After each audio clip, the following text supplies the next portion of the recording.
Hi guys, welcome back. Thank you so much for being here. It's so greatly appreciated. Truly is. Before we get started, let me give you my usual disclaimer. This video is for educational purposes only. Please do not take what I say as fact. Please always do your own research and come to your own conclusions. Next, if you have not liked, subscribed, or commented yet, please consider doing so. It really helps me out and I really appreciate it. So today we're talking about 15-year-old Therese Johansson Rojo, or Tess, like her friends called her. She was born on June 17th, 1993 in Sturby, which is a suburb of Stockholm, Sweden. Her dad was Filipino and her mother was Swedish. The family would actually try to go over to the Philippines to visit dad's side of the family as often as possible. But because they weren't a wealthy family by any means, this often made it difficult. So they really didn't see that side of the family often. Her childhood was described as normal and happy. She was a very outgoing girl who had a lot of friends. She also had a blog of sorts, more like an online diary, where she would share her thoughts, her loves, her interests with an online community. And the blog is actually still up and accessible to this very day. Her diary also spoke about her grades, her friends, her boyfriend Gordon that she was with up until March, April of 2009. Let's talk about the school system in Sweden because it's actually very different from that of the United States. And one might argue that they have a way better plan laid out for their youth. From the ages of 7 to 16, students attend a comprehensive school with ninth grade being the year they graduate. Following this, students go on to high school, which is for ages 16 to 19. After this, they would attend a university or a trade school. In 2009, Tess was getting ready to graduate from her school and go on to high school. The ninth graders are also given a prom, and Tess was very excited for it. She shared the school with a very tumultuous couple. 15-year-old Tim and his girlfriend, 15-year-old Tuve. Tim and Tuve had begun dating in the fall of 2007. Tuve was described as very bossy, and it is said that she drove a wedge between Tim and all of his friends. Tim actually had a very difficult time being faithful, and because of this, the couple would break up shortly after they had begun dating. During their split, Tuve went back to her ex-boyfriend Gordon, which is the same Gordon that Tess had recently broken up with. But this had to be a very short fling between Tuve and Gordon because Tim and Tuve were back together and engaged on October 24th, 2008. Tim and Tuve were both very active in the church, and Tuve actually attended Tim's confirmation on April 5th, 2009. Just because you have a very religious background, I suppose that doesn't make you a good person. I'm just saying. May 1st, 2009, Therese and her friends threw a party in the woods to celebrate Walpurgis Night. This is actually a Swedish tradition to celebrate the beginning of spring. Tim would end up attending the party in the woods that night. This would also be the night that Tim and Therese would share their first kiss, making it the fourth time that Tim has cheated on Tuve. May 12th, 2009, 2 weeks after the kiss and the day after Tuve's birthday, she would find out what happened between Tim and Therese. Tim originally denied the accusations before coming clean to her through text, writing on May 13th at 10:41 p.m. Tuve, I want to talk to you right now. I'm so sorry. I'm going to unalive myself. When Tuve didn't answer him, Tim went on to call her 16 times before emailing her at 11:47 p.m. I feel so awful right now. I don't know what to do. You have no idea how much I miss you. I mean it when I say I would kill someone if you were to leave me right now. I would die. I love you above all else. I need you back in my life because you are the kindest, most amazing person in the world. The next day in class, Tim and Tuve began texting each other. Tim writes, "Let's not do this over text. You gave me a chance yesterday. Please don't take it back. I promise I'll change. Please give me a chance." To which Tuve responds, "Don't forget, you're fucking worthless. Worthless. Nobody likes you, you pig. You fucking pig. And why don't you answer, you fucking creep?" I have an idea. Next time you're going to cheat, why don't you pick Linda? You're both ugly and disgusting. Okay, so I don't know who Linda is or what Linda did, but what I do know is that Tuve is not a fan of her. Clearly. As time went on, Tuve was beginning to calm down over the situation and she began texting Tim more peacefully, saying, "You just care about yourself. You never keep promises. Sorry, but I don't trust you." What Tim and Tuve's friends didn't know about their reconciliation was that it came with a demand from Tuve. That demand was that she was going to take Tim up on his offer to kill someone for her. And the person that she wanted killed was Therese. Since this is the last person that Tim cheated on her with, this is the main person on her hit list. Making it crystal clear to Tim that if he didn't follow through with her requests, there was no way that there would ever be a chance of reconciliation. The conversations between the two started on May 15th and they continued through May 23rd. May 26, 2009, Tim went over to Therese's place to lie in wait for her to return home.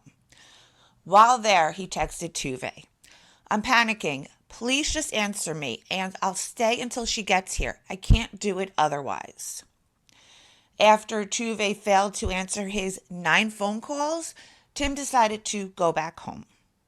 The following morning at 8:30 a.m., Tuve finally responds to his text message saying, "I'm sitting next to her on the subway. I just can't take it any longer. I can't take it. She needs to die." Tim responds to Tuve that he will get it done today. So, after school that day, Tuve headed back to Theresa's house to lie in wait for her again. Thankfully, Therese was at her girlfriend's house that day, and after she failed to show up at her house, Tim decided to abort mission and go home.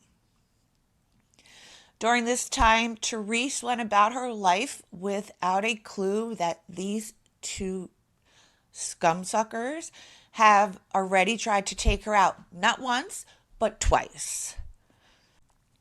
She updated her blog page about her prom, the dress she had bought, and how her friend Daniel was set to be her date. That night, Tim texted Tuve saying, "I know how I'm going to accomplish it. I'm going to ask her to help me find a hidden bottle of vodka. Then I'm going to say I hurt my back. Then when she bends over and she's not looking, I'll attack. I am so excited. I'll talk to you tomorrow." The following morning at around 8:30, Therese was on her way to the bus when Tim emerges from the bushes. He went up to Therese and told her that he owed some guys money, and because he was late paying them back, he had to pay them with vodka. I don't know if that's a thing. I would maybe want my money and vodka, but whatever. He goes on to tell her that he lost it in the bushes and asked Therese if she would help him look for it. So Therese, being Therese, says sure. She walks over where Tim says the vodka is, and she's getting ready to help him look. As she's about to enter the bushes, by the grace of God, seriously, by the grace of God, her friend Ina calls out to Therese that their bus is here and that they have to go or else they're going to be late for school. Therese apologizes and goes to catch her bus, never ever knowing the actual plan for her that fateful morning. May 29th, 2009, Tuve and her family decide to go to Paris for the weekend. How nice that must that be, right? We're just going to go hang out in Paris for the weekend. No biggie. Tim, who hung back in Sweden, texted Tuve his plans for the weekend, which did not include killing Therese. Tuve texted him asking if he had done it yet, to which he replied that he hadn't. Shockingly, that was not the response she wanted to hear, and she texted Tim the following. Why don't you text me as you promised? Did you do you know what yet? And why aren't you answering? Fucking creep. So untrustworthy. I hate you. I'm sure you're fucking her right now. Die. But in a reverse, Tuve receives a text message from Tim's friend saying that Tim had left his phone at his house. His friend, who was being nosy in the best way possible, decided to go through the text thread. He wrote down everything that was concerning to him in a notebook and he showed it to his brother. But for unknown reasons, the brothers never told anybody about what was in Tim's phone. So I'm going to say this is where the term, if you see something, say something, is so extremely important. As Tuve's weekend in Paris came to an end, she texted Tim saying, "You haven't done you know what yet, and I'm going to be home in 2 hours. It's over." Tim begged Tuve to give him another chance, more time, and or an alternative way to show his devotion to her, assuring her that he would get it done before prom. June 18th, 2009 at 12:18 a.m., Tuve texts Tim, "Until you do it, we are nothing." That seems to be the last communication between the couple. June 6, 2009 at 7 p.m., Tim, Max, and Ola head over to their friend Dennis's house to watch football together. At 7:16 p.m., Tim texts Tuve a message that says, "I'll do it then if she's there tonight. Otherwise, I'll find out where she is. I'll talk to you later. Kisses." Tuve never responds to these messages. So the graduating class of 2009 that year had a little over 100 students. The graduates planned to go hang out at Hopbacking that night to celebrate. For context, Hopbacking is a large hill that is covered with trees. It's like a local forest of sorts, and it used to be used for ski jumping contests. At around 9 p.m., Therese, Ina, and Felicia arrive at Hopbacking with a bottle of magic crystal vodka in hand. The night began fairly normal with the girls hanging out, chatting, laughing, and just having a good old time. The only thing that was a little off about Therese was that the vodka she had drank was beginning to take effect. Shortly after Therese and her girlfriends arrive, Tim, Dennis, and Max show up to the party. Tim wasn't a drinker, but it would later come out that something was definitely bothering him that night. All right, so let me set the scene for you. They're all hanging out, all the soon-to-be graduates, right? Tim's on one side sitting on a rock. Therese is on another rock hanging out talking to her friends. With Tim's eyes deadlocked on Therese, Tim mumbles behind his friend's back, "I want to punch her in the face to remove her makeup so that everyone can see how ugly she is." Then at 10:29 p.m., Tim texts Tuve saying, "Tuve, I don't want you to turn off your cell phone. I'll send you a message as soon as it's done, and I need you to give me a call straight away, even if it's only for 5 minutes. Tuve never answers that text. About 30 minutes later, Tuve, Olivia, Gordon, Rasmus, and Daniel show up to the party. These are all just friends. Tuve says hello to friends before Tim pulls her over to the side to have a private conversation with her. Shortly after that conversation ends, Tuve and Olivia leave the party and hop back in to head back to Olivia's home for a sleepover. A little after midnight on June 7th, 2009, Therese says that she's going to walk into the woods to pee. Almost immediately after this, Tim gets up and goes into the woods in a different direction than Therese. Then when he's out of view of the party, he circles back around and he goes to look for Therese. When he finally finds her, he tells her that he needs to talk to her. So Therese, who's still pretty intoxicated, says okay, and she sits down on a rock. She admits to Tim that she did tell a couple of her girlfriends about their kiss, even though she swore to him that she would never ever tell anyone. Okay. Mad, fine, fair. This infuriated Tim, who then proceeds to pick up a log and hit Therese over the head with it. That's going a little far, especially if you didn't want your girlfriend to know you cheated on her. You probably just shouldn't have cheated on her. What Tim didn't know was that the log was rotting, and because of this, it didn't knock Therese out. She stumbles back to her feet and she asks Tim, basically, what the hell are you doing? What the fuck is wrong with you? Tim, without saying a word, forces Therese to the ground, gets on top of her, and he begins strangling her. Therese attempts to fight back, and Tim did have scratches all over him, so she gave it what she could. But let's also remember that she's really intoxicated, and on top of that, Tim is much stronger than her, and he's sober. So I don't know if she ever really stood a chance. Unless she played dead, which she almost got away with, but to be honest, she wasn't doing it intentionally, but if she had thought about it, she might have, because Tim thought that she was dead, and he was about to walk away when he heard Therese make a noise. Oh, she's so close. So close. Pissed off, he grabbed the stick, pressed down on her neck, and held it there for several minutes, which severed her windpipe.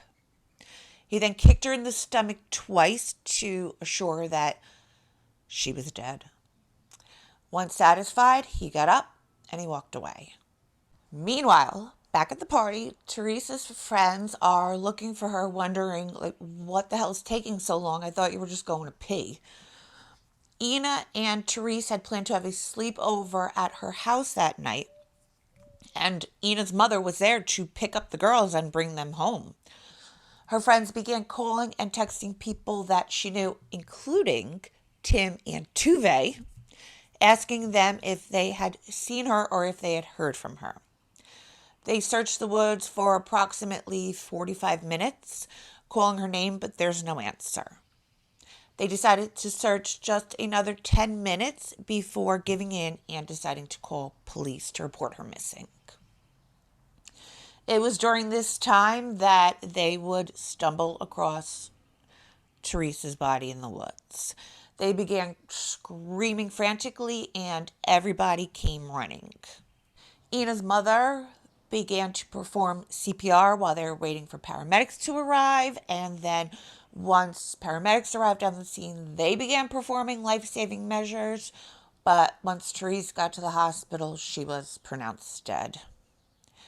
Witnesses at the party told police about how Tim was acting that night and about the tumultuous relationship between the three and the infamous text messages that Tim's friend had read on his phone.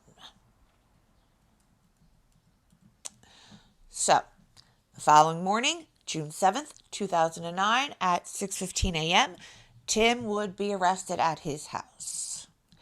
At 9:30 a.m., Tuve would be arrested at Olivia's house because, remember, she's there for a sleepover. But what must Olivia and her mother be thinking right at that moment? The two first denied having anything to do with the murder. Then on June 10th, 2009, after Tim spoke to his priest, he decided it would be best for him to come clean. That would be how police would get all the details of what exactly went down that night, along with getting their hands on all the text messages between the two. Tuve, like most teens after they find themselves staring down a murder conviction, immediately turned on her fiance and blamed it all on him. She told police that she wanted out of the relationship, and when Tim refused to let her go, she came up with this elaborate plan that she believed he would never follow through on. So, because she believed that he would never follow through on it, this would be her way out of the relationship. I don't personally believe this story. I don't believe it for a nanosecond, but I have heard and I have read some people do. I don't. I think it's bullshit. I think it's absolute bullshit. After an extensive psych evaluation, the two teens were both determined to be mentally fit and the trial would resume. Okay. Sweden. You have your education down perfectly. What you don't have down is your punishment for youth offenders. Sweden is very forgiving to their youth offenders, no matter the crime, and they choose to focus more on the rehabilitation for their youth as opposed to a punishment that would fit a crime. Okay, first off, to be fair, I am all about second chances and rehabilitation. I think everyone deserves a second chance. I truly do, hand to God. But I also think it depends on the crime that we are talking about. Tuve would be convicted of solicitation of murder and receive 4 years in prison. 4. Tim would receive the exact same sentence. Both of them were sent to a youth detention center. This is just an absolute disgrace. It's an absolute disgrace.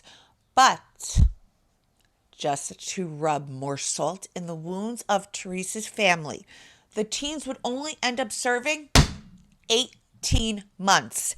18 months. Being released in 2013 at the age of 20.